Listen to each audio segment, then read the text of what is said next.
Okay, so today I will be presenting an article, actually it's an academic paper, it's titled Ethnographization of Syrian Society at the Azem Palace of Damascus, from Compact Minorities to Toponymical Identity, written by Virginia Ray and Stefan Basqua.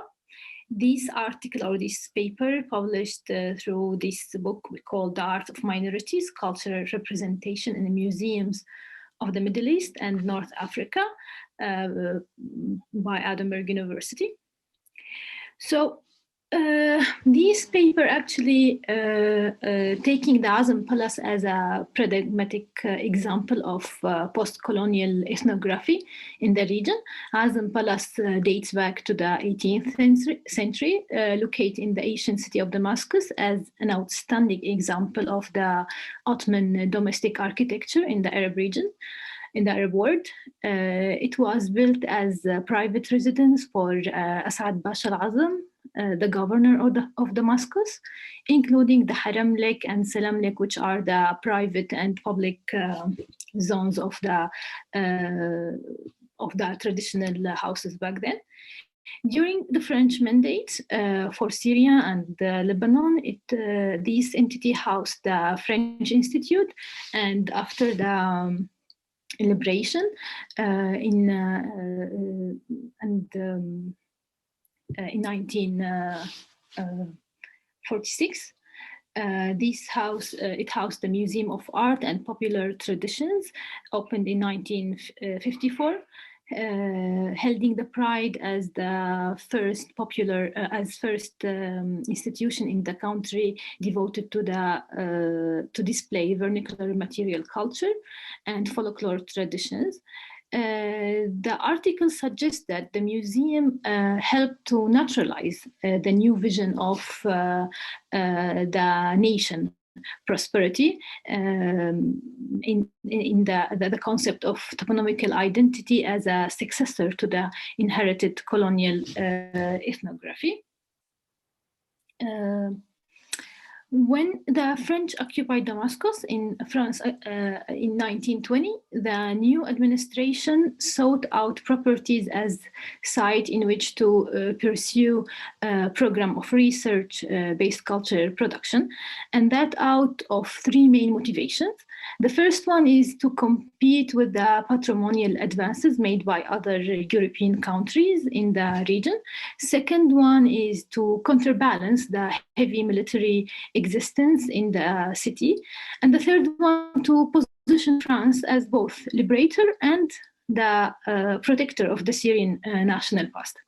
In 1922, the French Institute of Archaeology and Islamic Art began operation in the Haram Lake part of the Azem Palace, and the palace became an engine room in the production of ethnographic knowledge and art.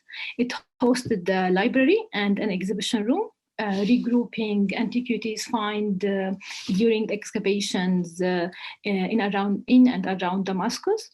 Another important role assumed by the Azem Palace was the foundation of École d'Art Décorative Arabe.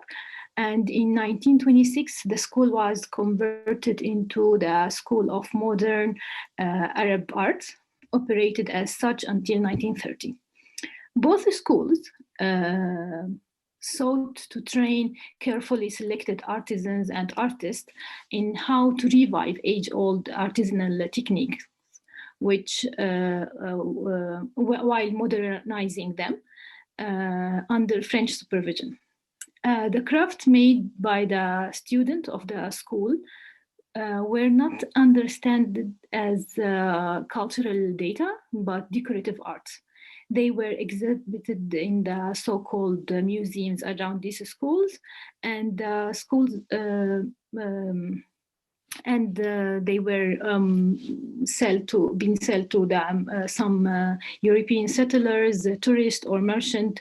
Most of these production were sent away to France to feed an emerging bazaar or market for Oriental craft. And this wasn't only for these applied only not only for Syria or Lebanon, but also in Morocco and Tunisia, North Africa during the French mandate occupation. At the moment of Syria independence in 1946, the palace underwent further renovation in preparation for the museum. The following year's exhibits were laid out, and the museum officially opened its doors in 1954. Shafiq al-Imam was the first curator of the museum, and he has his last minute doubts about the opening, since it was the first time that such venture had been attempted in Syria, with the fear that people wouldn't feel like worthwhile to come and visit. But his fears were actually misplaced, since from the moment of its opening, the Museum of Popular Arts and Traditions attracted large crowd of people, of local and tourists actually. By 1961, there was an average of 4,000 daily visitors in low seasons and around 5,000 to 6,000 in high seasons. The museum in its original configuration divided into two main sections.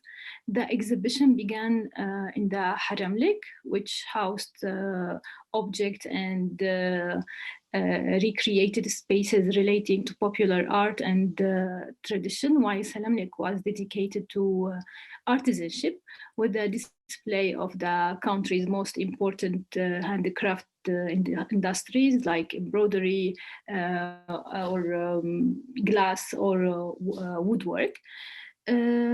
Throughout the exhibit, the representation of social and communal life meditated through rituals and practices. For instance, Arabic and Levantine traditions of hospitality and socializing were represented in scenes of like drinking coffee or playing games or smoking nargile. Nonetheless, the apparently timeless quality of the exhibit was interrupted by historically specific point of reference, since subjects are mainly dated to the period immediately prior to Syria being subjected to the French mandate. So by its absence, the French mandate is implied to be an interruption between the present and an authentic, non-so-distant past. The author argues that establishing a post-colonial museum has been faced by several key questions, like what period of the past, which objects and which traditions ought to be showcased as authentic and essential national culture, how best to wave a singular nation out of its diverse communities and regions. Shafiq al-Imam and his team encountered several cultural dilemmas. They had to stew together a country pulled apart by the French and organized into administratively independent minority states. For instance, the Jabal Druze and Alawite state had only recently been reattached to the Syrian state in 1936. Not all residents of these regions nor other peripheries population of Syria, such as the Kurdish or Christian inhabitants of Jazeera in the northeast, were content with being ruled from Damascus.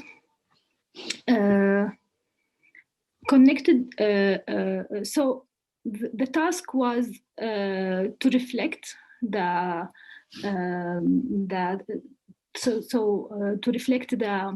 or asserting a new national wholeness out of society previously divided into religious and ethnic states. In the museum, certain minorities groups like Druze or Alawis or Bedouin, and not others such as Christian or Jews, were maintained. And that could be seen, for instance, in the creation of room Jabal al-Arab or room of Horan and the Bedouin tent. However, the museum indeed started or to show the beginning of departure from the mosaic model. Vernacular culture was instead displayed through a lens that was more toponymical than it was religious or ethno-linguistic. And by toponymical, I believe the author means an identity that tied up to the place more than religion or ethnicity. And maybe the exhibition of folk costume in the museum offered the most patent example of the toponymical model.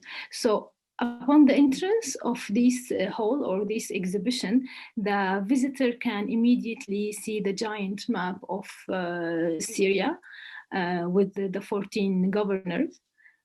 And along this and every corner in this exhibition showcases displayed mannequins wearing folk costumes intended to be representative of the various regions of the Syrian countryside.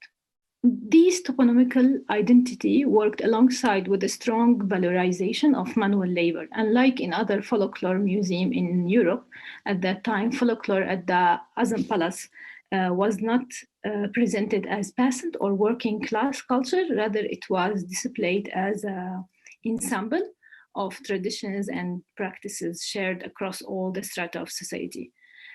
Presented as engaging in traditional activities, rituals, ceremonies. Emphasizing manual labor also worked to bluster the Syrian government policy of artisanship valorization, aiming to making this sector a strong suit in the economy, while furthering tourism.